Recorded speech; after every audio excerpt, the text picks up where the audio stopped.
Welcome back to Her Journey, where we share stories of women who refuse to be broken.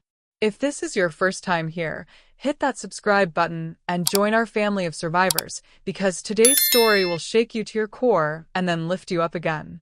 This is about a 77-year-old woman named Beatrice Eugene, who thought she knew what betrayal looked like, until her own children showed her depths of cruelty she never imagined possible. But honey, when they chose greed over love, they picked the wrong woman to cross. So grab your tissues and buckle up, because this is a story of the ultimate revenge served ice cold, and trust me, you're going to cheer by the end. My name is Beatrice Eugene, and at 77 years old, I thought I'd seen every kind of heartbreak this world could offer. Lord, was I wrong. It was a Tuesday morning in October when everything changed. I was sitting at my kitchen table, sipping my morning coffee and sorting through the mail, when I saw that official envelope from the State Lottery Commission. My hand started shaking before I even opened it, because I'd been playing those same numbers for 15 years. My children's birthdays, my late husband Frank's birthday, our wedding anniversary. $20 million. $20 million. I stared at that check until my eyes blurred with tears. At 77, I'd won more money than most people see in 10 lifetimes. But honey, my first thought wasn't about what I could buy for myself, it was about my children. My precious Logan and Luna, who I'd raised alone after their father Robert walked out on us when they were just teenagers.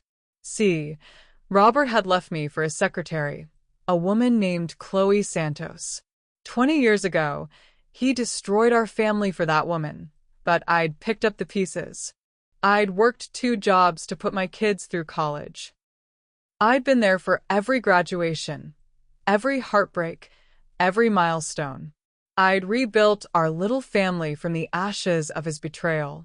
Now, with this lottery win, I could finally give my children everything they'd dreamed of. I had it all planned out. After taxes, I'd have about $12 million left.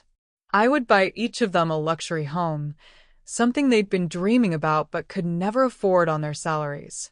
Logan was struggling with his mortgage payments, working overtime just to make ends meet. Luna was renting a tiny apartment and saving every penny for a down payment someday. On top of the houses, I'd write them each a check for $2 million. Cash. Just because I loved them and wanted to see them secure and happy. My 77th birthday was exactly 1 week away, and I planned to surprise them with the news then. I could already picture their faces. The shock, the joy, the tears of gratitude. Maybe Logan could finally quit that stressful job that was eating him alive. Maybe Luna could start that interior design business she'd always dreamed about. I spent the entire week preparing for the celebration like it was Christmas morning. I cleaned my little house from top to bottom, went grocery shopping for all their favorite foods, and even splurged on a new dress, a beautiful navy blue one that brought out my eyes. I called them both on Monday to confirm they were coming for dinner on my birthday. "Wouldn't miss it, Mom," Logan said. "I'll be there by 6 sharp." "Can't wait," Luna chirped. "I'll bring that chocolate cake you love from Peterson's Bakery." Tuesday arrived, my 77th birthday, and I was up before dawn preparing the feast. Pot roast with all the trimmings, Logan's absolute favorite since he was 12 years old. Sweet and sour pork for Luna, who developed a taste for it in college. Homemade dinner rolls, mashed potatoes with extra butter, green bean casserole, and apple pie from scratch using Frank's mother's recipe. The dining room table looked like something out of Southern Living magazine, set with my grandmother's china and the good silver I only brought out for special occasions. I'd even bought fresh flowers, yellow roses, Luna's favorite.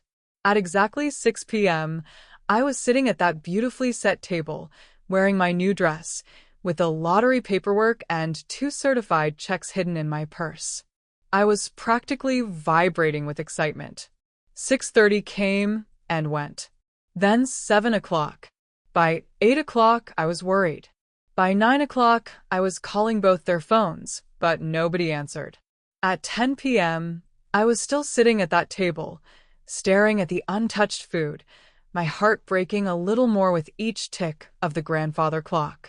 Around 4 p.m. that afternoon, Luna had called saying she had to work late on a big project and might be delayed. Shortly after, Logan texted saying there was an issue with a client presentation he was managing. I told them both that work came first. I'd raised them to be responsible, but surely they wouldn't miss their mother's birthday dinner entirely? At 10:30, I sent a message to our family group chat. Where are you two? Dinner's getting cold, and I have something special to tell you. The message sat there, unread, mocking me with its little gray delivery status. With a heavy heart, I finally got up from that table. I wrapped every dish in plastic wrap and stored it all in the refrigerator. The lottery paperwork and those life-changing checks went back into my purse, and I shuffled to the living room couch, my new dress wrinkled and my heart shattered. I must have dozed off around midnight, because I was jolted awake by my phone ringing. Luna's name flashed on the screen, and my heart leaped with hope. "Mom, I'm so sorry," she said before I could even say hello. "Work was absolutely insane today, and I just couldn't get away. It's too late now, so I'm just going to head back to my apartment. You should get some sleep." She hung up before I could respond. I stared at the phone. 11:47 p.m. Logan never called at all. I sat there in the dark, still in my wrinkled birthday dress, holding $20 million worth of good intentions that my children apparently didn't care enough to claim. For the first time in my 77 years, I truly understood what it meant to feel forgotten. That's when something shifted inside me. Something cold and calculating that I'd never felt before.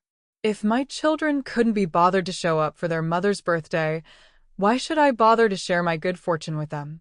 I went to bed that night with tears on my cheeks and something dangerous growing in my heart. They had no idea that their callous disregard had just cost them $4 million each. But they were about to find out. The next morning, I woke up hoping yesterday had been some kind of nightmare. My phone was silent, no apology texts from Logan, no missed calls from Luna. Nothing. It was like my birthday had never happened. I sent a message to our family group chat. "Hope you're both well. I had something important to tell you yesterday. Maybe we can try again this weekend." Hours passed. No response. After my morning coffee, I decided to take a walk around the neighborhood to clear my head. That's when I ran into my neighbor, Mrs. Patterson, who was walking her little Yorkshire Terrier. "Beatrice," she called out with a wave. "You're usually out here bright and early. What kept you so late today?" I managed a weak smile, too embarrassed to admit I'd stayed up until midnight waiting for children who never came. "Just tired from all the cooking yesterday." Mrs. Patterson's face lit up with understanding. "Oh, that's right. It was your birthday. How did the celebration go? I bet Logan and Luna loved whatever feast you prepared."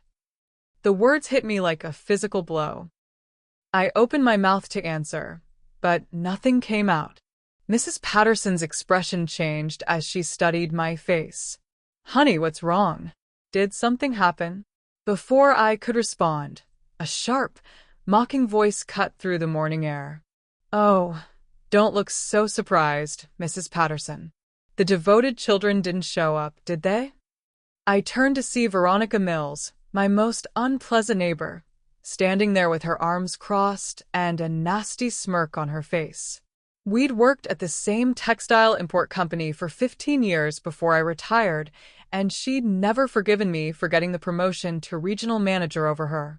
"Veronica," Mrs. Patterson warned, "that's enough." "No, I think Beatrice needs to hear this." Veronica stepped closer, her eyes glittering with malicious pleasure. "I was wondering when you'd figure out what your precious children have been up to." My stomach dropped. "What are you talking about?" "Last night was my grandson Tommy's birthday," Veronica said, pulling out her phone. "We went to Romano's for dinner, that fancy place downtown. And guess what I saw?" She started scrolling through her photos with deliberate slowness.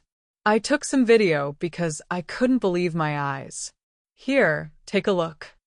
She shoved the phone in my face, and my world tilted on its axis. It was footage from inside Romano's, one of the most expensive restaurants in the city. The camera showed an elegant woman in a red cocktail dress, her blonde hair perfectly styled, greeting guests with a radiant smile. I recognized her immediately, Chloe Santos, my ex-husband Robert's wife. The woman he'd left me for 20 years ago. But that wasn't the worst part.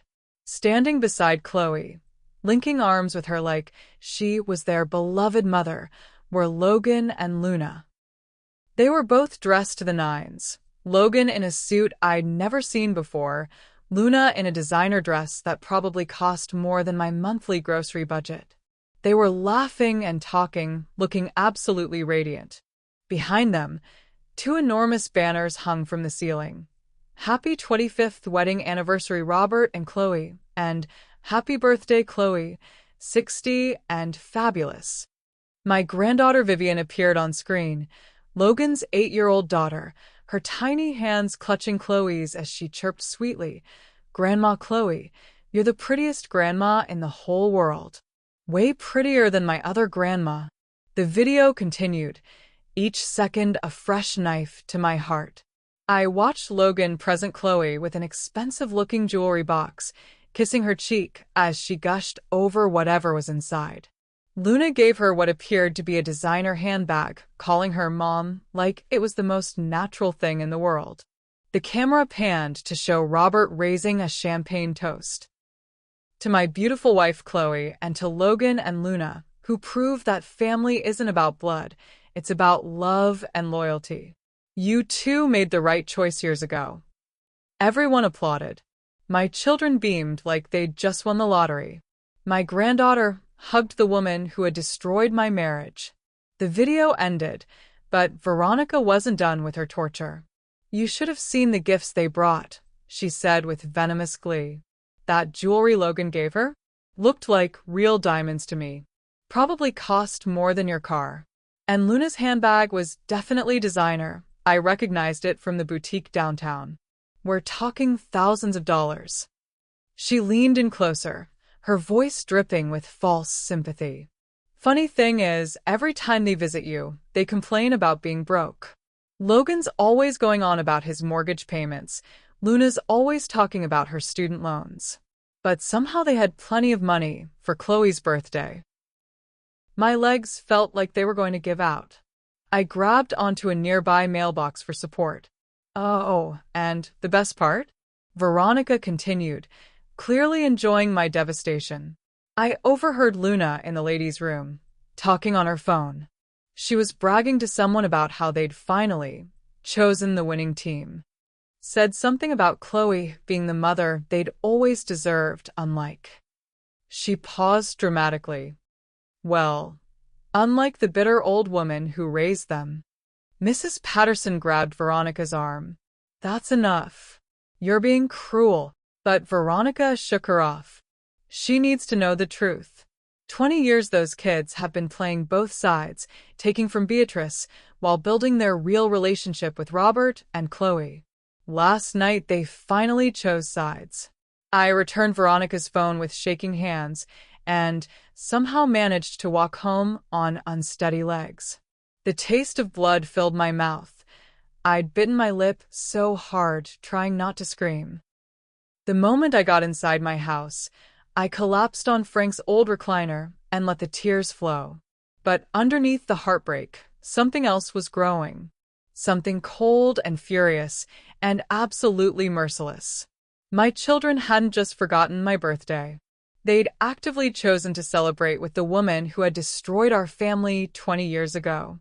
They'd spent thousands of dollars on gifts for her while I sat alone at a table set for a family that no longer existed.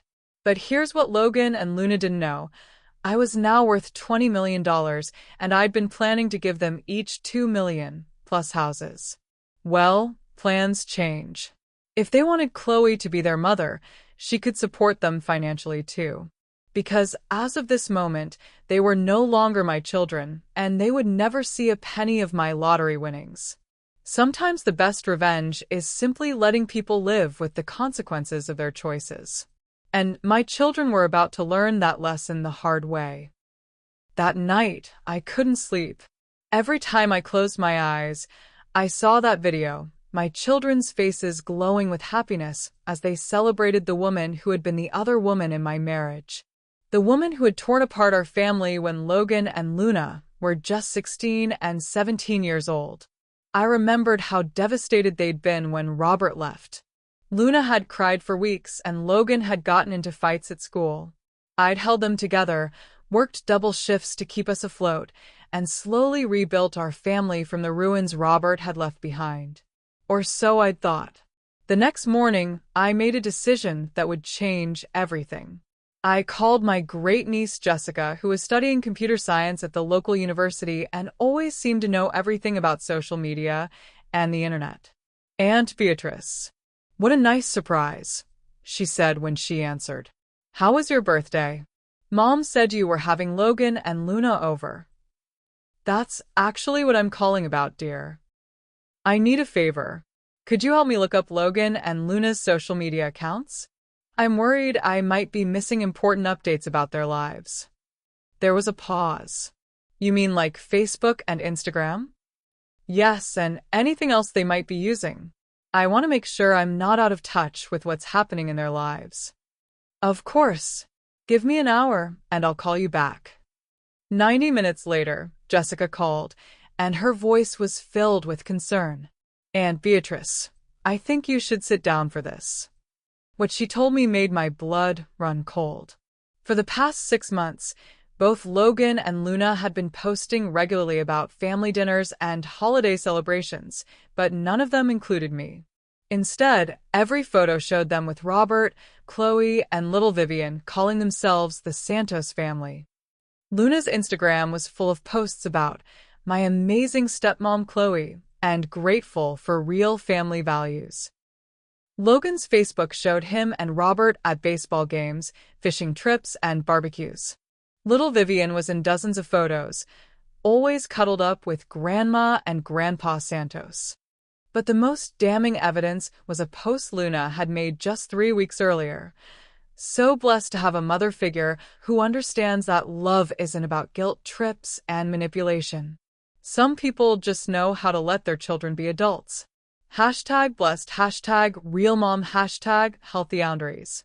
The comments were full of heart emojis and supportive messages. Logan had commented, "Truth, sis. Some people need to learn that respect is earned, not demanded through emotional blackmail." I felt physically sick. They hadn't just chosen Chloe over me. They'd been publicly humiliating me for months, painting me as some kind of manipulative, guilt-tripping mother while elevating the woman who had broken up our family. "There's more," Jessica said gently. "I found a private Instagram account that Luna thinks is secret, but her privacy settings aren't as tight as she thinks." "What kind of posts?" "Pictures from expensive restaurants, designer shopping trips, weekend getaways. All funded by, well, it looks like Robert and Chloe have been very generous with them lately." After I hung up with Jessica, I sat in my kitchen for a long time, staring at the refrigerator still full of untouched birthday food. Then I did something I'd never done before. I hired a private investigator. His name was Marcus Webb, and he specialized in family investigations. When I met him at his office the next day, I was completely honest about what I wanted. "I need to know everything about my children's financial situation and their relationship with my ex-husband and his wife. I suspect they've been lying to me, and I need proof." Marcus was professional and discreet. "Mrs. Eugene, what exactly do you suspect?" "I think they've been taking money from me while secretly being supported by their father and stepmother. I think they've been playing both sides, acting poor when they're with me, but living well when they're with them." "How long do you want me to investigate?" "As long as it takes to get the complete truth." 2 weeks later, Marcus called me back to his office with a thick file folder. "Mrs. Eugene, I think you should prepare yourself. What I found is extensive. He opened the folder and spread out photographs, bank statements, and printed emails across his desk. "Let's start with a financial picture," he said. "Your son Logan isn't struggling with his mortgage. In fact, he refinanced his house 8 months ago and pulled out over $100,000 in equity. He used that money to buy a new truck and take his family on a month-long vacation to Europe last summer." That night, I couldn't sleep. Every time I closed my eyes, I saw that video, my children's faces glowing with happiness as they celebrated the woman who had been the other woman in my marriage. The woman who had torn apart our family when Logan and Luna were just 16 and 17 years old. I remembered how devastated they'd been when Robert left. Luna had cried for weeks, and Logan had gotten into fights at school. I'd held them together, worked double shifts to keep us afloat, and slowly rebuilt our family from the ruins Robert had left behind. Or so I'd thought. The next morning, I made a decision that would change everything. I called my great-niece Jessica, who is studying computer science at the local university and always seemed to know everything about social media and the internet. "Aunt Beatrice, what a nice surprise," she said when she answered. "How was your birthday? Mom said you were having Logan and Luna over." "That's actually what I'm calling about, dear. I need a favor. Could you help me look up Logan and Luna's social media accounts? I'm worried I might be missing important updates about their lives." There was a pause. "You mean like Facebook and Instagram?" "Yes, and anything else they might be using. I want to make sure I'm not out of touch with what's happening in their lives." "Of course. Give me an hour, and I'll call you back." 90 minutes later, Jessica called, and her voice was filled with concern. "Aunt Beatrice, I think you should sit down for this." What she told me made my blood run cold. For the past 6 months, both Logan and Luna had been posting regularly about family dinners and holiday celebrations, but none of them included me. Instead, every photo showed them with Robert, Chloe, and little Vivian, calling themselves the Santos family. Luna's Instagram was full of posts about "my amazing stepmom Chloe" and "grateful for real family values." Logan's Facebook showed him and Robert at baseball games, fishing trips, and barbecues. Little Vivian was in dozens of photos, always cuddled up with Grandma and Grandpa Santos. But the most damning evidence was a post Luna had made just 3 weeks earlier. "So blessed to have a mother figure who understands that love isn't about guilt trips and manipulation. Some people just know how to let their children be adults. #blessed, #realmom, #healthyboundaries." The comments were full of heart emojis and supportive messages. Logan had commented, "Truth, sis. Some people need to learn that respect is earned, not demanded through emotional blackmail." I felt physically sick. They hadn't just chosen Chloe over me. They'd been publicly humiliating me for months, painting me as some kind of manipulative, guilt-tripping mother while elevating the woman who had broken up our family. "There's more," Jessica said gently. "I found a private Instagram account that Luna thinks is secret, but her privacy settings aren't as tight as she thinks." "What kind of posts?" "Pictures from expensive restaurants, designer shopping trips, weekend getaways. All funded by, well, it looks like Robert and Chloe have been very generous with them lately." After I hung up with Jessica, I sat in my kitchen for a long time, staring at the refrigerator still full of untouched birthday food. Then I did something I'd never done before. I hired a private investigator. His name was Marcus Webb, and he specialized in family investigations. When I met him at his office the next day, I was completely honest about what I wanted.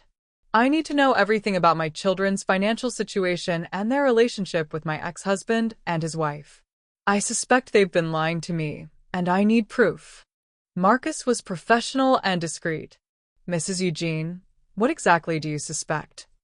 "I think they've been taking money from me while secretly being supported by their father and stepmother. I think they've been playing both sides, acting poor when they're with me, but living well when they're with them." "How long do you want me to investigate?" "As long as it takes to get the complete truth." 2 weeks later, Marcus called me back to his office with a thick file folder. Mrs. Eugene, I think you should prepare yourself. What I found is extensive. He opened the folder and spread out photographs, bank statements, and printed emails across his desk. Let's start with a financial picture, he said. Your son Logan isn't struggling with his mortgage. In fact, he refinanced his house 8 months ago and pulled out over $100,000 in equity. He used that money to buy a new truck and take his family on a month-long vacation to Europe last summer. I stared at the bank statements showing Logan's healthy account balances. But he told me he was behind on his payments. I've been sending him $800 a month for the past year. Yes, I have records of those transfers. He's been depositing your money into a separate savings account. He's accumulated over $10,000 of your contributions that he hasn't spent. Marcus pulled out another set of documents. Your daughter Luna's situation is even more revealing. She received a substantial promotion and raise 6 months ago. Her salary increased from $45,000 to $75,000 annually. But she's also been receiving monthly payments of $2,000 from an account belonging to Chloe Santos. Chloe has been paying Luna for what appears to be marketing consulting services, though I can't find any evidence of actual work being performed. Marcus showed me printed emails between Luna and Chloe discussing the payments. In one email, Chloe wrote, "Consider this an investment in our family's future. The more distance you and Logan can create from Beatrice's neediness, the healthier everyone will be." Luna had responded, "You're right. It's exhausting having to manage her emotions all the time. Thank you for understanding what real, unconditional love looks like." I felt like I was going to be sick.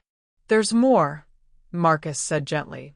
"I found evidence that they've been coordinating their visits to you. Text messages show them discussing how to manage mom's expectations and minimize exposure time." He showed me printed screenshots of text conversations between Logan and Luna. "Logan, Mom wants to do dinner Sunday. Can you take this one? I need a break." Luna, "Fine, but you owe me. Her guilt trips are getting worse." Logan, "Just remind her how busy we are. And don't mention the Europe trip or she'll want to see photos." Luna, "Obviously. I'm not an amateur." I stared at those messages until the words blurred together. How long has this been going on? Based on the communications I could access, at least 2 years. Possibly longer. Marcus closed the folder and looked at me with sympathy. "Mrs. Eugene, I have to ask, what are you planning to do with this information?" I sat back in my chair and felt something settle inside me. Something cold and final and absolutely certain. I'm going to cut them off completely. And then I'm going to make sure they understand exactly what they threw away. "Are you sure? These are your children." "No," I said firmly. "My children would never have treated me this way. These people are strangers who happen to share my DNA." I paid Marcus's fee and took copies of everything he'd found. That night, I called my lawyer and made an appointment to change my will. Logan and Luna thought they were so clever, playing both sides and planning their future without me. But they'd made one crucial mistake. They'd forgotten that their mother was a lot smarter than they gave her credit for. The next Monday morning, I woke up with a clarity I hadn't felt in years. I made my coffee, sat down at my kitchen table with Marcus's investigation file, and began systematically destroying the financial lifelines I'd extended to my children. First, I called my bank and canceled the automatic monthly transfers to both Logan and Luna. $800 a month to Logan for his mortgage struggles. $500 a month to Luna for her student loan payments. Money that had been going into their pockets while they publicly mocked me as a manipulative mother. Next, I removed myself from Logan's emergency contact information at his work and his daughter's school. If there was a crisis, they could call their precious Chloe. Then I canceled the family cell phone plan that included both their lines. Let them figure out their own phone bills. I also called my insurance company and removed Luna from my car insurance policy. She claimed she needed the coverage because she couldn't afford her own. Apparently, that was another lie. By noon, I had systematically removed every form of financial support I'd been providing. Then I sat back and waited to see how long it would take them to notice. It took exactly 48 hours. Logan called first, his voice tight with panic. Mom, there's been some kind of mistake. My bank says the automatic transfer didn't go through this month. That's not a mistake, I said calmly. I stopped the transfers. Silence. Then, you what?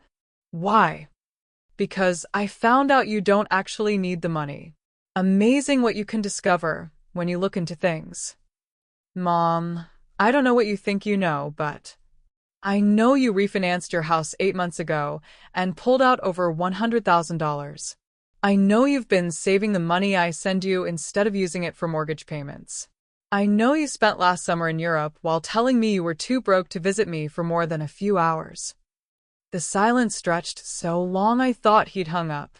Finally, he spoke, and his voice was defensive. How do you know all that? Logan, I'm 77 years old, not dead. When my children start acting suspicious, I investigate. Mom, look, I can explain. I'm sure you can. You and Luna have always been excellent at explaining things. But I'm not interested in explanations anymore. I'm interested in the truth. What truth? The truth about Romano's restaurant. The truth about Chloe's birthday party. The truth about the family you've chosen over your actual mother. Another long silence. When Logan spoke again, his voice was small. You know about that? I know about everything. The gifts you bought her, the toasts you made, the way you let my granddaughter call her prettier than her other grandma. I know about the social media posts calling Chloe your real mom. I know about the text messages where you and Luna discuss how to manage me and minimize time spent with me. Mom, please, it's not what it looks like. Really? Because it looks like my 2 children have been systematically lying to me, taking my money and building a relationship with the woman who destroyed our family 20 years ago. Tell me, what part of that am I misunderstanding? Logan started crying. Mom, I'm sorry. I know it looks bad, but you don't understand how complicated this is. The only thing that's complicated is how you justified lying to your mother for 2 years while taking her money to fund a relationship with her replacement. She's not your replacement. No? Then why is Vivian calling her grandma? Why are you posting about real family values and healthy boundaries? Why did you spend thousands of dollars on gifts for her birthday while skipping mine entirely? Mom, please, can we just talk about this in person? Maybe we could meet for dinner and... I had dinner prepared for you on my birthday, Logan. You chose to eat elsewhere. That ship has sailed. But Mom, the money stops now. All of it. If you need financial support, ask your real family. I'm sure Chloe will be happy to help. I hung up before he could respond and immediately blocked his number. 20 minutes later, my phone rang again. Luna this time, and she was furious. What the hell is wrong with you? You canceled my car insurance without warning me. I could have been arrested. Good afternoon, Luna. How was Chloe's birthday party? The line went dead quiet. What? You heard me. How was the party? Did you enjoy calling her mom in front of all those people? Mom, I can explain. Can you? Can you explain why you spent your real mother's 77th birthday celebrating with the woman who broke up our family? Can you explain why you bought her expensive gifts while I sat alone at a table set for 3? Luna started crying. Mom, please, you don't understand. It's complicated. That seems to be the word of the day. Everything's complicated when you're caught lying. I wasn't lying. I was trying to keep the peace. Dad and Chloe are part of our lives now, and I didn't want to hurt your feelings by what? By choosing them over me? By publicly humiliating me on social media? By taking my money while accepting payments from her? How do you know about? I know everything, Luna. The bank transfers from Chloe, the fake consulting job, the text messages with your brother about how to manage mom's expectations. I know you've been playing both sides for years. Luna was sobbing now.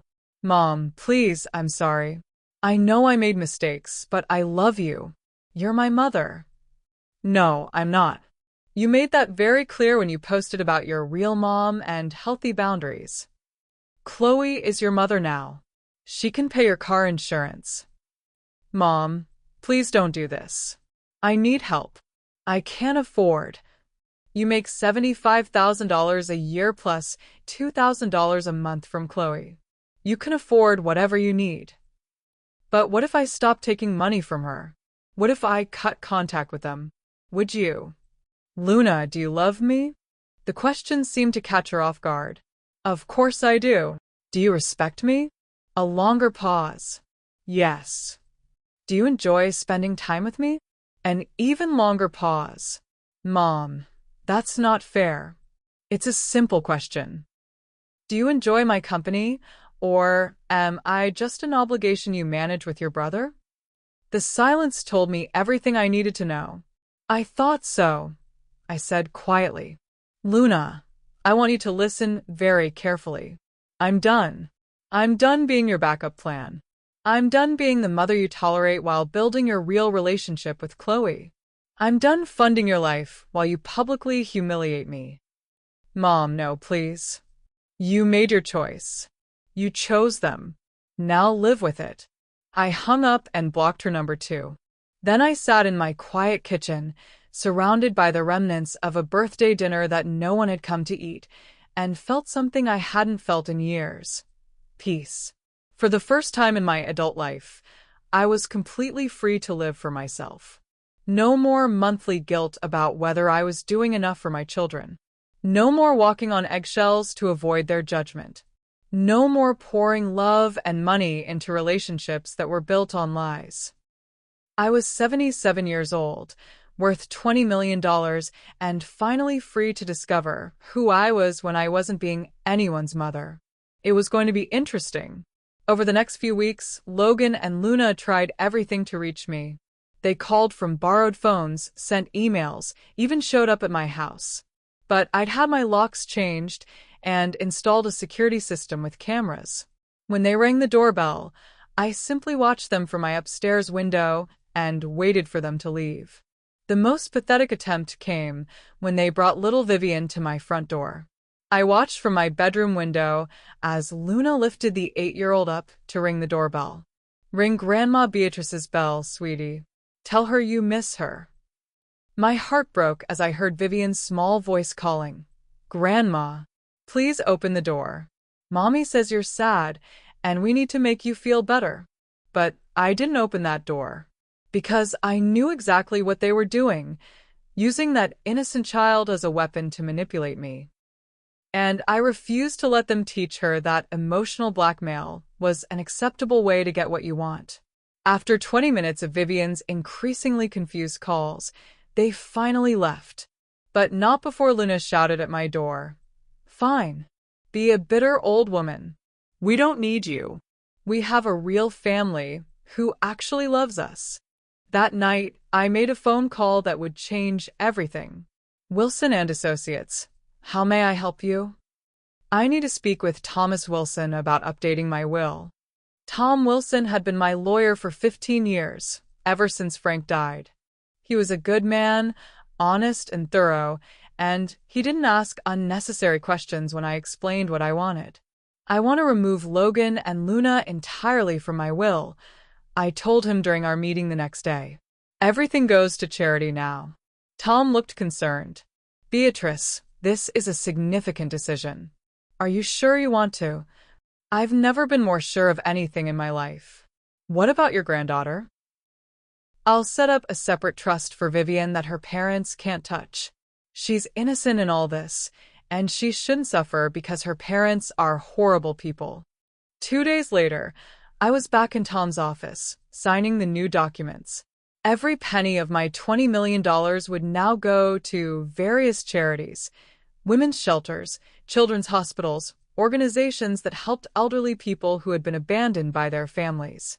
As I signed the last page, Tom looked at me with concern. "You know, if you change your mind later." "I won't." And I meant it. Logan and Luna had made their choice. Now I was making mine. But the renewal was just the beginning. Over the next month, I put together a plan that would make it very clear to my children exactly what they'd thrown away. I started by donating $5 million to the Westfield Women's Shelter, the organization that had helped me through my divorce 20 years ago. The donation made front-page news in our local paper. Local lottery winner gives millions to charity. The reporter asked me why I'd chosen to give away such a substantial portion of my winnings. "Family," I said, looking directly into the camera, "isn't about blood relations. It's about people who show up for you, who tell you the truth, who value your presence in their lives. The women at this shelter understand what real family looks like." The story went viral locally. Within hours, my phone was ringing off the hook with reporters wanting interviews. The story of the grandmother who gave away millions after being abandoned by her children struck a nerve with people across the country. But the best part was watching the panic unfold. My doorbell started ringing within an hour of the story breaking. I watched from my upstairs window as Logan, Luna, and even Robert and Chloe took turns pounding on my door and shouting through the mail slot. "Mom," Luna screamed. "this is insane. You can't just give away $5 million. That money could have secured our family's future." "Beatrice," Robert yelled, "open this door right now. We need to talk about this immediately." I ignored them all. But I did save the security camera footage of Chloe having a complete meltdown on my front porch when she realized I was serious about cutting them off. The next day, I found a letter slipped under my door. It was from Luna, and it was the most pathetic thing I'd ever read. "Mom, "I know you're angry, and I understand why. We made mistakes, and I'm sorry. But please don't let hurt feelings destroy our family forever. I've been thinking about what you said, and you're right. I haven't been a good daughter lately. I got caught up in trying to please everyone, and I lost sight of what really matters. I'm willing to cut off contact with Dad and Chloe completely, if that's what it takes. I'll delete all my social media posts and publicly apologize for what I said. I'll even pay back every penny you ever gave me. please, Mom." Don't give away our inheritance. I know you think we don't deserve it, but what about Vivian? What about your future grandchildren? Don't let your anger destroy their futures too. I love you, and I'm begging you to give us another chance." "Luna." I read the letter twice, then threw it in the trash. It was too little, too late, and it was still all about the money. The final straw came when Robert himself showed up at my door.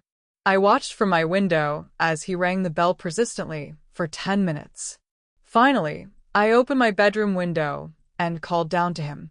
"What do you want, Robert?" "Beatrice, we need to talk. This has gone far enough." "Has it?" "Because from where I'm standing, it's just getting started. Look, I know the kids made some mistakes, but you're being unreasonable. They're adults. They can have relationships with whoever they want." I laughed, and the sound echoed off the houses. "You're absolutely right, Robert. And I can choose not to financially support adults who lie to me and publicly humiliate me. Funny how choice works both ways." They told me about the lottery money. Of course they did. And I think you're making a mistake. Luna and Logan are your children. You raised them. Don't let old grudges destroy those relationships. Old grudges? I leaned out the window further. "Robert, you left me for your secretary 20 years ago. I got over that. I moved on. I raised our children alone and never once tried to turn them against you. But they chose, all on their own, to build a relationship with the woman who destroyed our marriage while lying to me and taking my money. That's not an old grudge. That's a current betrayal. Chloe didn't destroy our marriage, Beatrice. Our marriage was already over.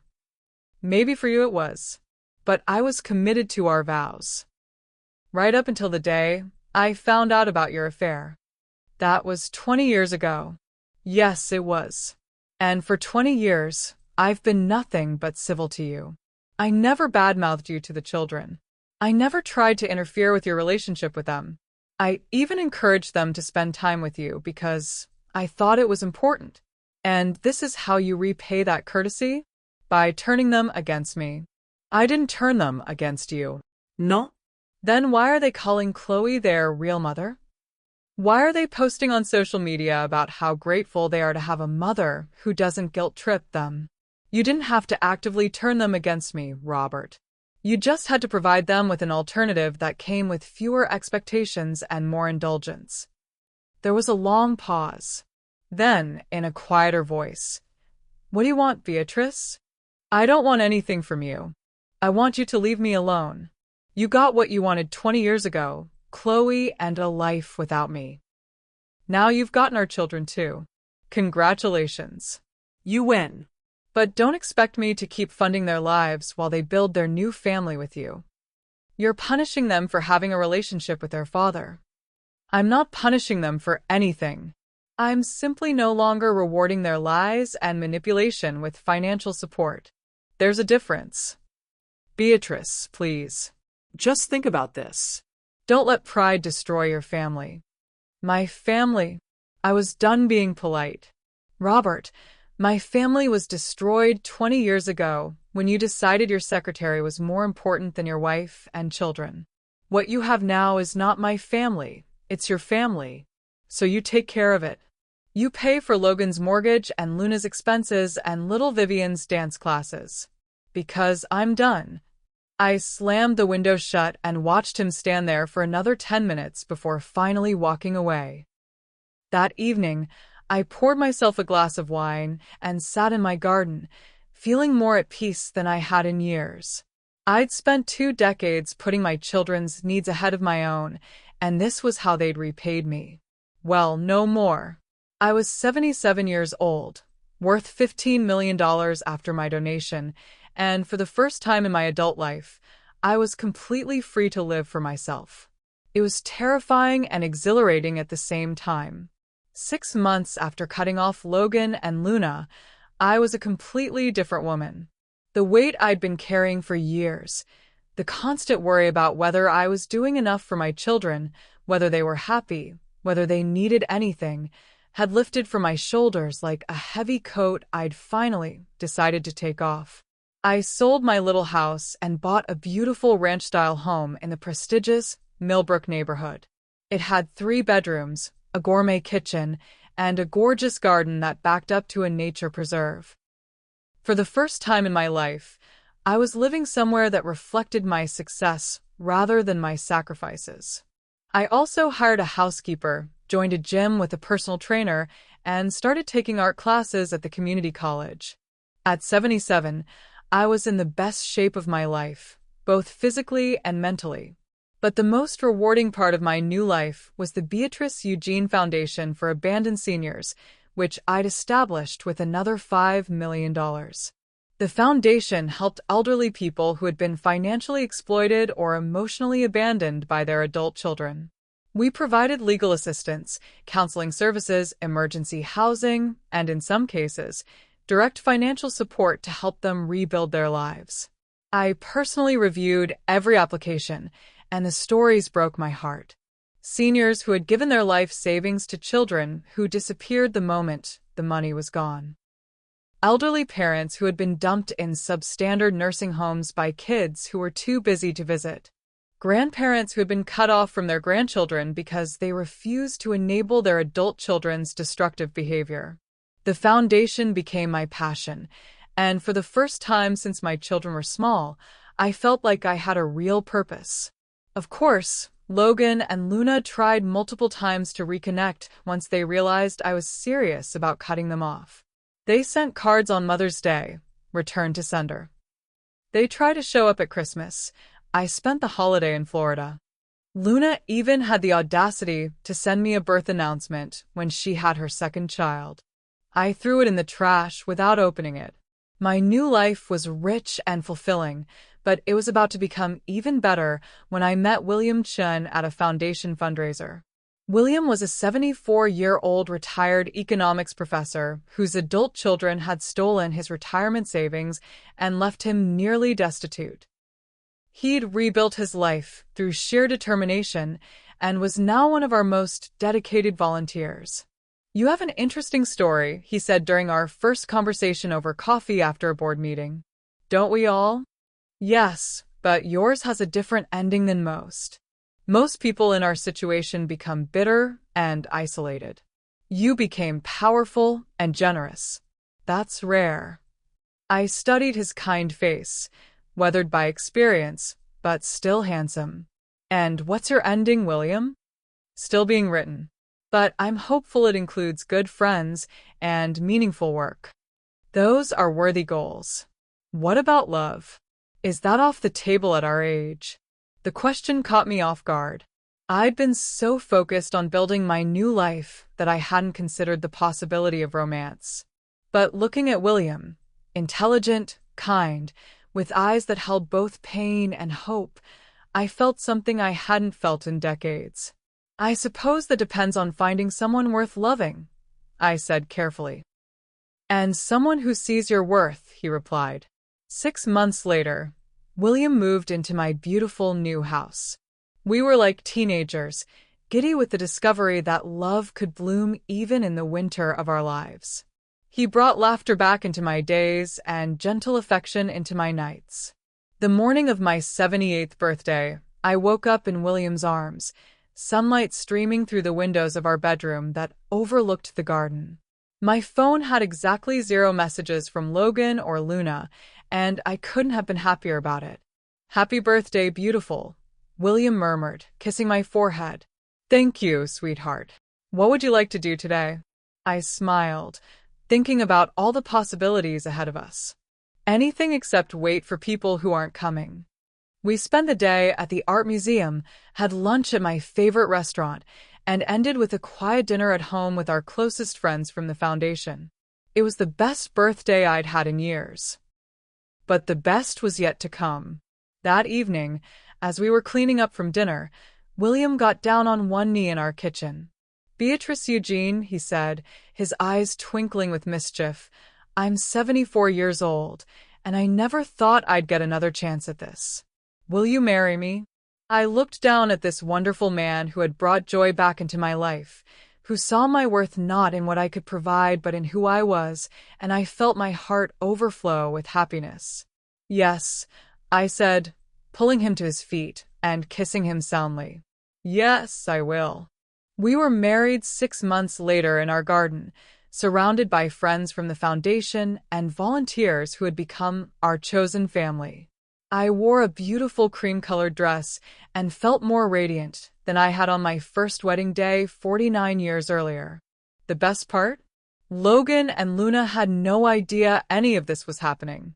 They were no longer part of my life, and I was no longer keeping them informed of my joys and sorrows. As William and I danced to At Last in our garden pavilion, surrounded by people who truly loved us, I realized something profound. I had never been happier.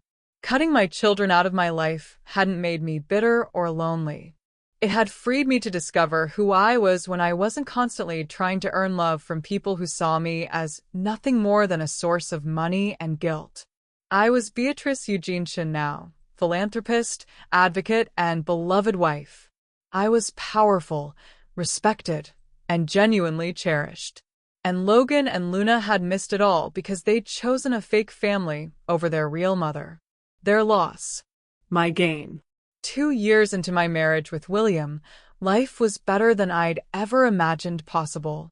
The foundation was thriving, our love was strong, and I never felt more fulfilled. But all of that peace was about to be tested in ways I never expected. It started with a phone call from my old neighbor, Mrs. Patterson. "Beatrice, I hope you don't mind me calling, but I thought you should know. There's been some trouble with Logan and Luna." My stomach tightened. Despite everything, they were still my children, and the mother in me couldn't help but worry. "What kind of trouble?"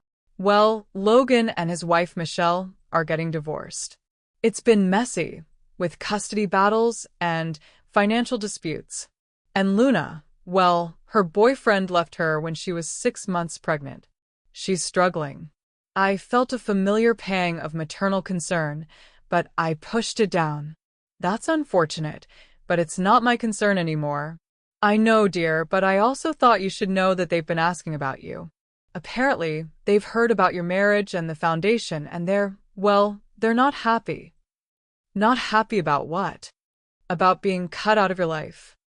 Robert and Chloe have been telling people around town that you've lost your mind, that you're being manipulated by your new husband, that you're throwing away family money on strangers. I sighed. Of course they were. Thank you for telling me, Mrs. Patterson. I appreciate the heads up. There's something else, Beatrice. I've heard they're planning to contest your will. Something about you being mentally incompetent when you changed it. That got my attention. Who told you that? Chloe was talking about it at the grocery store. She said they had grounds to challenge your mental state because no rational person would cut their children out completely. After I hung up, I immediately called Tom Wilson. Tom, I need to make sure my will is ironclad. I've heard rumors that my children might try to contest it. On what grounds? Mental incompetence, apparently. Tom was quiet for a moment. Beatrice, given your age and the substantial amounts involved, that's not an unreasonable concern. We should take precautions. Over the next week, Tom arranged for me to undergo comprehensive mental competency evaluations with 3 different doctors. I passed all of them with flying colors, and Tom added their reports to my legal file. Even if they try to contest the will, he assured me, we have overwhelming evidence of your mental acuity. But I had a feeling that a will contest was the least of my worries. I was right. 3 months later, I was in my garden watering my roses when I heard voices at my front gate. I looked up to see Logan, Luna, and Robert standing there, all looking terrible. Logan had lost weight and appeared haggard. Luna was obviously pregnant and looked exhausted. Robert seemed to have aged a decade. I considered ignoring them, but curiosity got the better of me. I activated the intercom system. What do you want? Mom. Logan's voice cracked. Please, we need to talk to you. It's important. We have nothing to discuss. Mom, please, Luna chimed in, her voice tearful. I'm pregnant and I'm all alone. I need help. You have Chloe. Ask her for help. That's what we need to talk to you about, Robert said. She's sick, Beatrice. Cancer. Stage 4. She doesn't have long.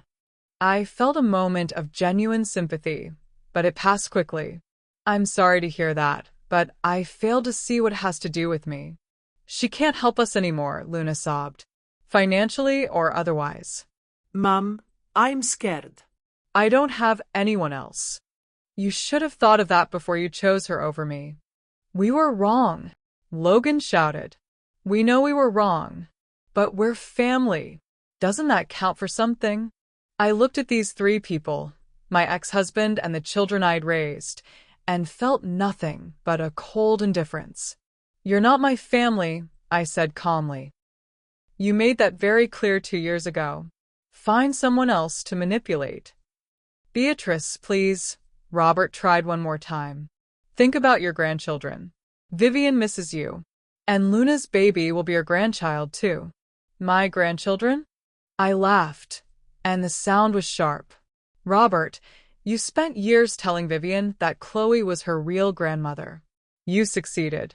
As for Luna's baby, I'm sure you'll find it another grandmother to replace me with when convenient. I turned off the intercom and walked back to my roses, ignoring their continued pleas and shouts. That evening, William found me sitting quietly in our living room, staring out at the garden. Rough day, he asked gently. I told him about the visit, about their desperation, about how pathetic they'd all looked. How do you feel about it? He asked.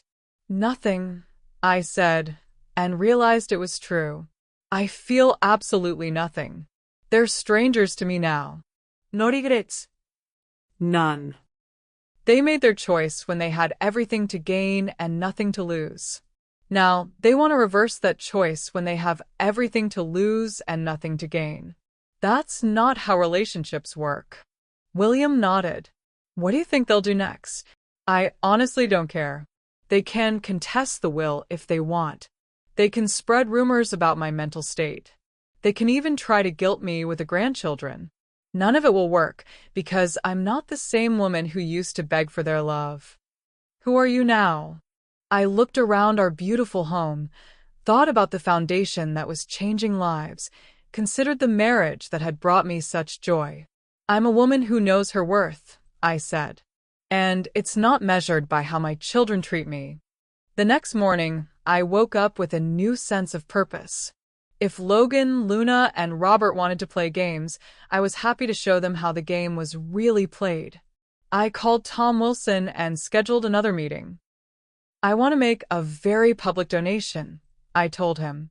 Something that will make it crystal clear to my children that their inheritance is never coming back. How public are we talking? Front page of the newspaper public. Local news interview public. I want them to see exactly what they lost. A week later, the headlines read, Local philanthropist donates additional $5 million to create senior advocacy center. In the interview, I was asked why I continued to give away such large sums. Because, I said, looking directly into the camera, I've learned that the most important family you can have is the one you choose. The people who show up for you, who respect you, who value your presence in their lives. Blood doesn't make you family. Love and loyalty do. The reporter asked if I had any regrets about the children I'd reportedly disinherited. None whatsoever, I said firmly. They taught me that some relationships aren't worth saving, no matter how much DNA you share. I'm grateful for that lesson. I knew Logan, Luna, and Robert would see the interview. I hoped it burned, because I was just getting started. The end came sooner than I expected, and it was more dramatic than anything I could have imagined. It was a crisp Tuesday morning in October, exactly 3 years since my disastrous 77th birthday that had started this whole journey. I was in my office at the foundation, reviewing grant applications, when my assistant buzzed me. Mrs. Chun, there are some people here to see you. They say they're your family. I looked up from my paperwork, my stomach immediately tightening. Tell them I'm not available. I did, but they're refusing to leave. The younger woman is crying very loudly in the lobby, and it's disturbing our clients. I sighed. Luna always had been good at making scenes when she didn't get her way. Fine. Send them to conference room B, but call security and have them standing by. 5 minutes later, I walked into the conference room to find Logan, Luna, Robert, and, surprisingly, Chloe sitting around the table. They all looked terrible, but Chloe looked genuinely ill. She'd lost a significant amount of weight, her skin was gray, and she wore a wig that didn't quite hide her baldness. Well, I said, settling into the chair at the head of the table. This is unexpected. To what do I owe this pleasure? Luna immediately burst into tears. Mom, please, we need help. All of us. I can see that. What does it have to do with me? We want to apologize, Logan said, his voice shaking. We know we hurt you, and we're sorry. How nice. Apology noted. You can go now. Mom, please, Luna sobbed. I had the baby. A little boy. Your grandson. Don't you want to meet him? I have no grandson. I have no children. I made that very clear 3 years ago. Robert leaned forward. Beatrice, I know you're angry, but we're desperate. Chloe's medical bills are crushing us. Luna can't work with a newborn. Logan lost his job when the company downsized. We need help. And what does that have to do with me? Your family. Luna cried. You can't just abandon us. I looked at her with genuine amazement. Family? Luna, 3 years ago you publicly called Chloe your real mother. You posted on social media about how grateful you were to have a mother who didn't guilt-trip you. You spent my birthday celebrating with her instead of me. In what universe are we family? We made mistakes. You made choices. There's a difference. Chloe finally spoke up, her voice weak, but still holding that manipulative tone I remembered. Beatrice, I know I caused problems between you and Robert years ago. I'm willing to apologize for that. Maybe we could all start over? Be one big family. I laughed, and the sound filled the room like breaking glass. Start over? Chloe, you spent 20 years as the other woman, then another 3 years convincing my children that you were a better mother than me. Now that you're dying and broke, you want to start over? With what? We could all support each other. I already have a family. His name is William, and he loves me for who I am, not what I can provide. I don't need a family of people who only want me when they need money. Luna wiped her eyes and looked directly at me. Mom, I know what we did was wrong, but I'm desperate. I can't raise this baby alone. I need help. You're not alone. You have Robert and Chloe. You have Logan. You have all the people you chose over me. But we choose you now. Logan said desperately. Now that you're broke and have nowhere else to turn? How flattering. I stood up and walked to the window, looking out at the garden that William and I had planted together. When I turned back to face them, my voice was calm and final. Let me tell you something that might interest you. 3 years ago, when you skipped my birthday to celebrate with Chloe, I had a surprise waiting for you. I'd won $20 million in the lottery. The room went dead silent. I was planning to buy each of you a house and give you $2 million in cash. Each. But you couldn't be bothered to show up because you were too busy celebrating the woman who destroyed our family. Luna's face went white. Logan looked like he was going to be sick. So instead of enriching the children who abandoned me, I've spent the last 3 years building a life that actually makes me happy. I've donated $12 million to charity. I've built this foundation that helps people who have been betrayed by their families. I've traveled the world, fallen in love again, and discovered that my worth isn't determined by how my children treat me. I walked back to the table and placed my hands on it, leaning forward to look each of them in the eye. I have $3 million left, and every penny of it is going to continue funding this foundation after I die. Logan and Luna are not in my will. They won't inherit a single cent. And before you ask, yes, I've made sure the will is ironclad. I've had multiple lawyers review it and multiple doctors certify my mental competency. The room was deadly quiet. But here's what really convinced me that I made the right decision. I continued. Not one of you has asked how I am. Not one of you has inquired about my health, my happiness, or my new marriage. You've been sitting here for 20 minutes, and every word out of your mouths has been about what you need from me. They looked at each other uncomfortably, realizing I was right. So, let me make this crystal clear. I don't want a relationship with any of you. I don't want your apologies, your explanations, or your promises to do better. I want you to leave my foundation, leave my life, and never contact me again. But Mom, Luna started. I'm not your mom, Luna. Remember? Chloe is your mom. The one you called prettier and nicer than me. The one you chose to honor instead of the woman who actually raised you. So go to your mom for help. I pressed the button on the conference table that summoned security. These people are trespassing. Please escort them out and make sure they understand they're not welcome back.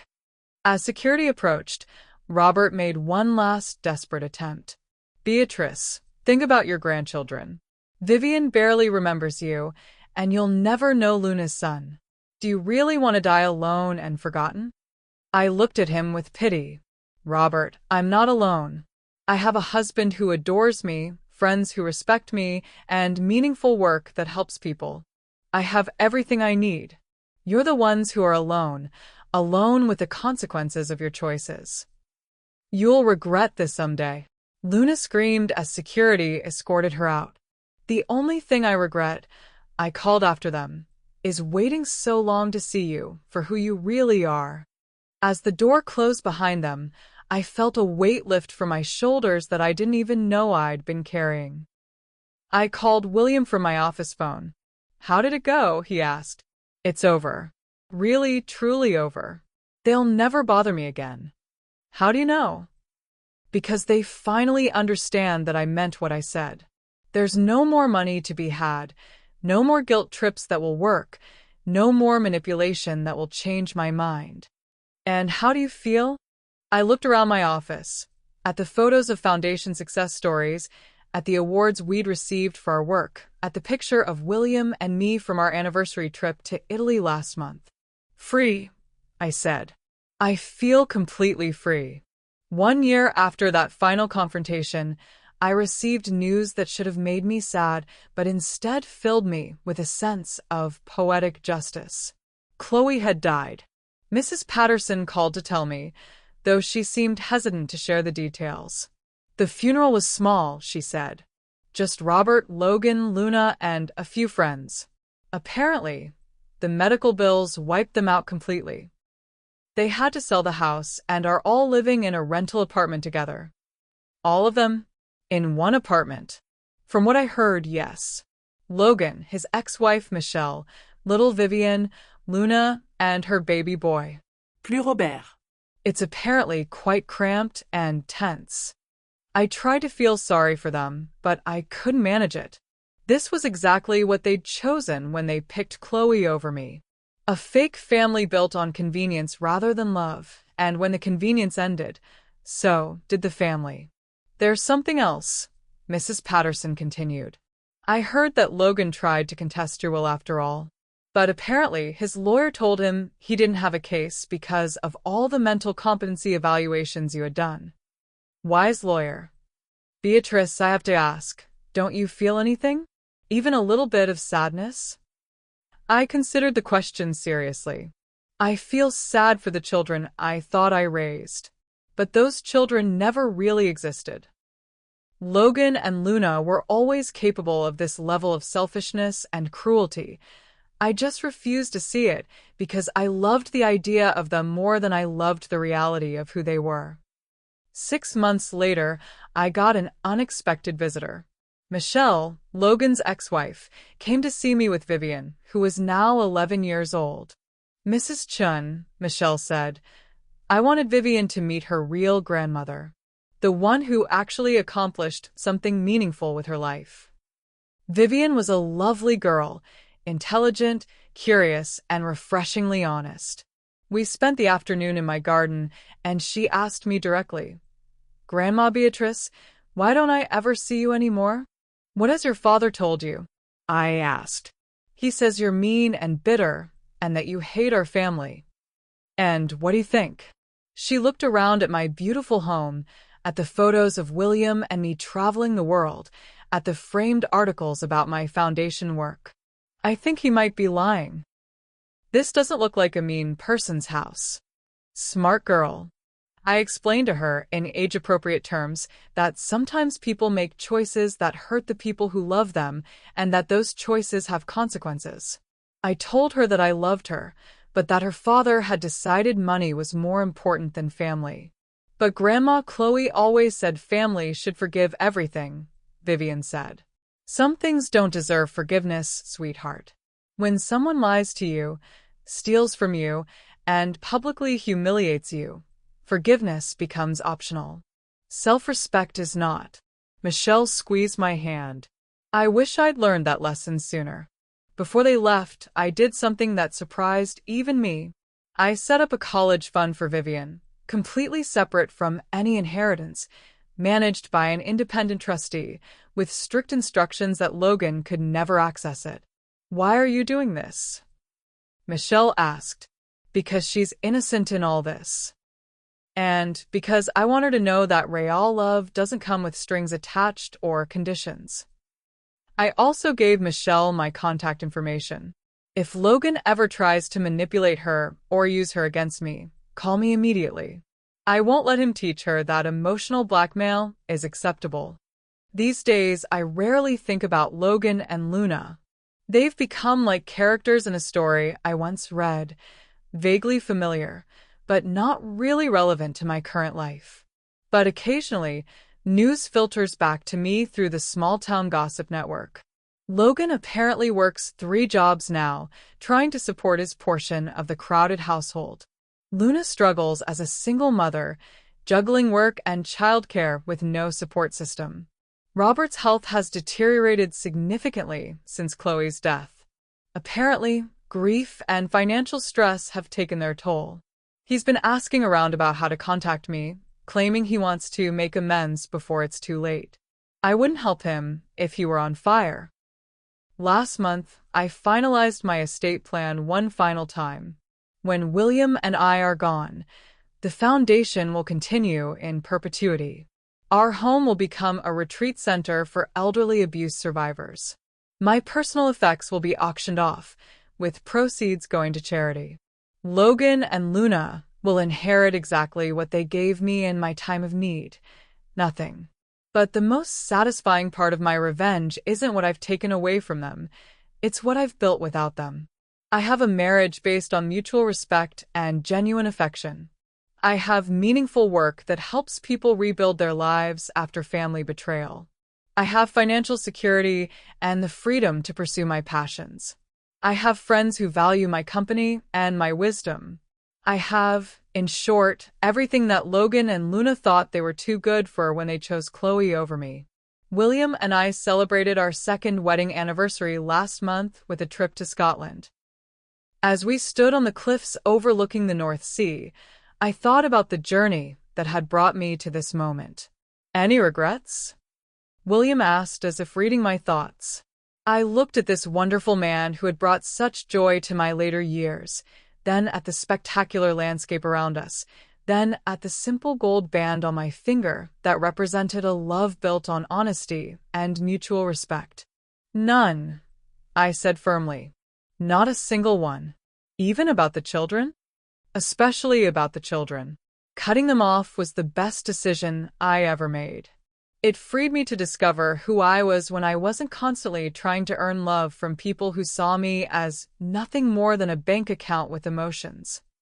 That evening, as we had dinner at a charming pub in a tiny Scottish village, I reflected on how different my life could have been. If Logan and Luna had simply shown up for my birthday 3 years ago, they would have inherited millions of dollars. They would have been set for life. Instead, their greed and callousness had cost them everything, while giving me the freedom to build a life that was richer than any lottery jackpot could make it. Sometimes the best revenge isn't getting even, it's becoming someone your enemies could never destroy, no matter how hard they tried. And, honey, I had become magnificent. Here I am now, at 80 years old, writing what I know will be the final chapter of this remarkable journey. Not because I'm dying, Lord willing, I've got many more years of happiness ahead of me, but because the story of my transformation from victim to victor is complete. William and I have just returned from our 3rd wedding anniversary trip to New Zealand. 3 weeks of hiking through landscapes so breathtaking they brought tears to my eyes, dining at restaurants where the servers treated us like beloved family, and marveling at how rich life can be when you're living it for yourself instead of for people who don't value you.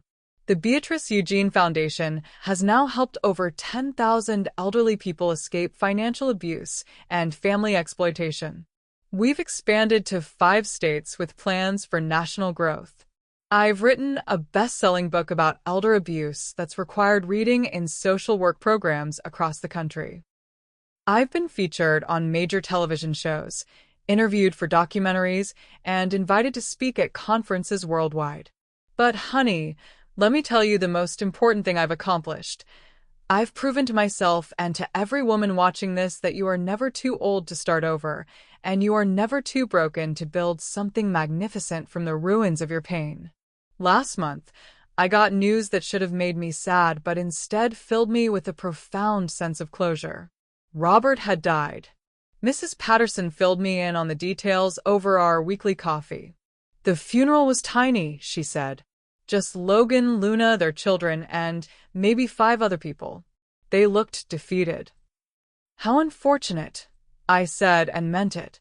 Not unfortunate that he died, but unfortunate that they'd wasted so many years building their lives around someone who ultimately left them with nothing. Logan asked if I thought you might consider reconciling now that Robert's gone. I actually laughed. Of course he did. Let me guess, he's hoping I'll feel sorry for them and change my will. Something like that. The truth is, I rarely think about Logan and Luna anymore. They've become like characters in a sad story I once read, vaguely familiar but completely irrelevant to my current reality. I've built a real family now. William, our foundation staff, our volunteers, and the thousands of survivors we've helped rebuild their lives. These people show up for me because they want to, not because they feel obligated to. They value my presence, my wisdom, my friendship, not my bank account. 2 weeks ago, I got the most wonderful phone call from Vivian. She's 15 now, a bright, confident young woman who reminds me so much of myself at that age. Grandma Beatrice, she said, I wanted to thank you again for my college fund. But more than that, I wanted to thank you for teaching me something really important. What's that, sweetheart? That I don't have to accept bad treatment from people just because we're related. Dad's been trying to get me to guilt trip you into giving him money, and I told him I wouldn't do it. My heart swelled with pride. Good for you. I also wanted to ask if I could come stay with you and William this summer. Mom thinks it would be good for me to spend time with strong women who built something meaningful with their lives. We would love that more than anything. After we hung up, I sat in my garden watching the sunset and marveling at how perfectly everything had worked out. I was getting the chance to build a relationship with my granddaughter based on mutual respect and genuine affection, not obligation or guilt. This morning brought me one final gift of vindication. A letter arrived from Logan, his third attempt this year to worm his way back into my good graces and my will. Dear Mom, I know you don't want to hear from me, but I'm desperate. Luna and I are barely surviving. We're living in a 2-bedroom apartment with our kids, working multiple jobs just to pay rent. I've learned my lesson about family loyalty. I understand now that I made the wrong choice. Please, I'm begging you, give us one more chance. We'll do anything to make it right. I know about your foundation and your new life. I'm proud of what you've accomplished, but it hurts to know that strangers are benefiting from the love and generosity that should have been ours. Please don't let us suffer forever for the mistakes we made when we were younger and stupider. We're your children. Doesn't that count for something? Your son, who loves you and needs you. Logan. I read it once, then carried it to my fireplace and watched it burn. William found me there, staring into the flames with complete satisfaction. Another love letter from your devoted children? He asked with gentle irony. The last one, I hope. Any wavering in your resolve? I looked at this wonderful man who had shown me what real love looked like, patient, respectful, generous, without being exploitative. None whatsoever. Logan had 40 years to be the son I raised him to be. The fact that he only discovered his love for me after running out of other options tells me everything I need to know. What about the grandchildren? Vivian has chosen to maintain a relationship with me on her own terms. Luna's children barely know I exist, and that's probably for the best. I won't enable their parents' dysfunction by playing the guilty grandmother. No regrets. I walked to our living room window and looked out at the life William and I had created together. Beautiful home, meaningful work, genuine friendships, real love. William, let me tell you what I've learned in these past 3 years. Some people believe that being a good mother means accepting any treatment your children dish out. They think that unconditional love means being a doormat, that family loyalty means funding other people's bad choices indefinitely. I turned back to face him. But real love, healthy love, requires mutual respect.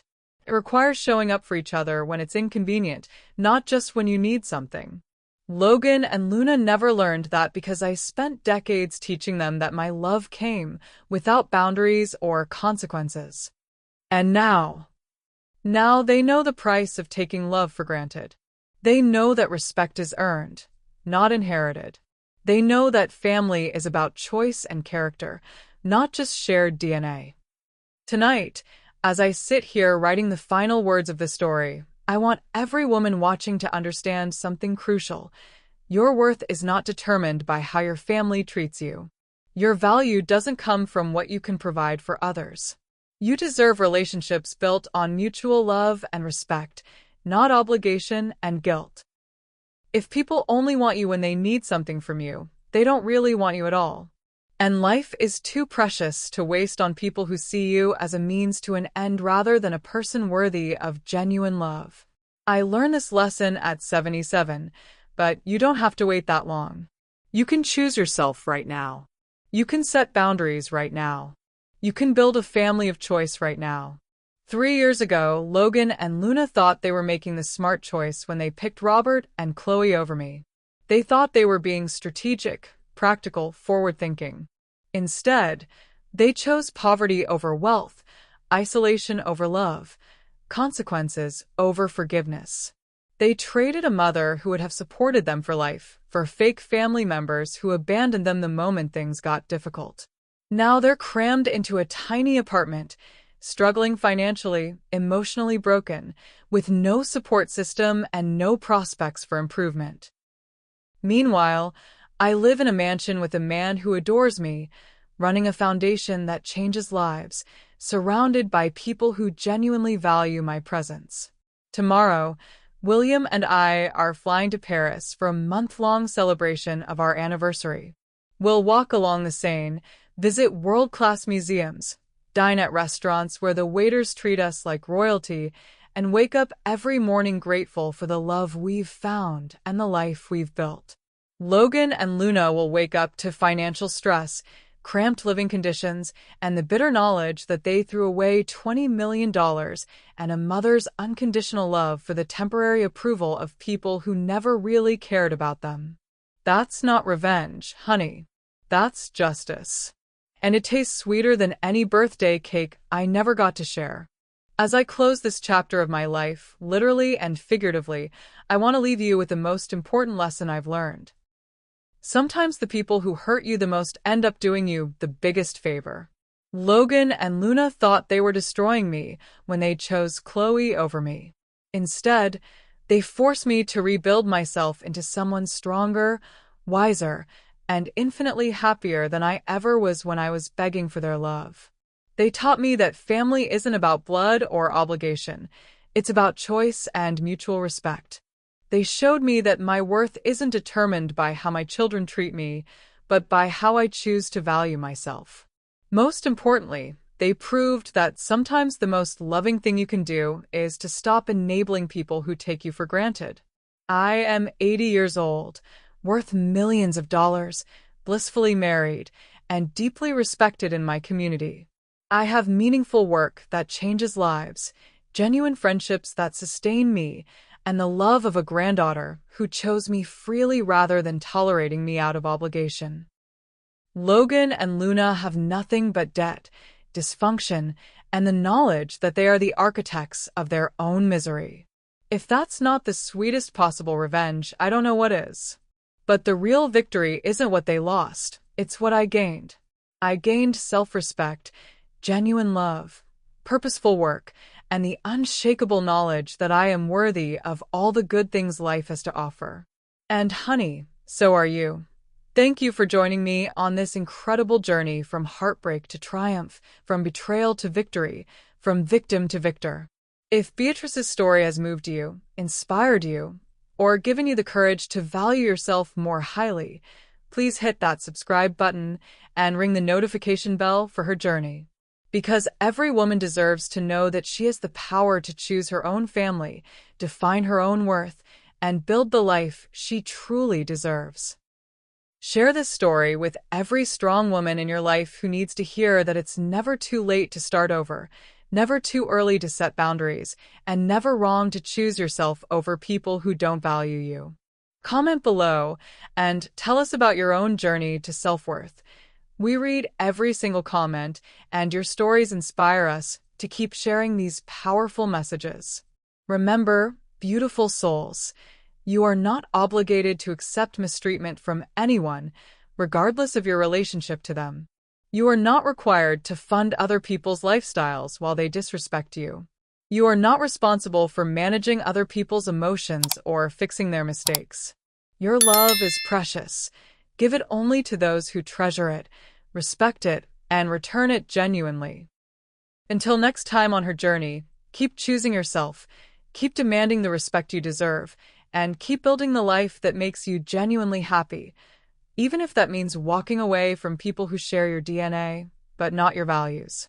You are worth so much more than the mistreatment you accept. Never, ever forget that. Like this video if Beatrice's story resonated with you. Subscribe for more stories of women who refuse to be broken. And remember, your journey to self-worth and genuine happiness starts with a single choice: choosing yourself. Make that choice today.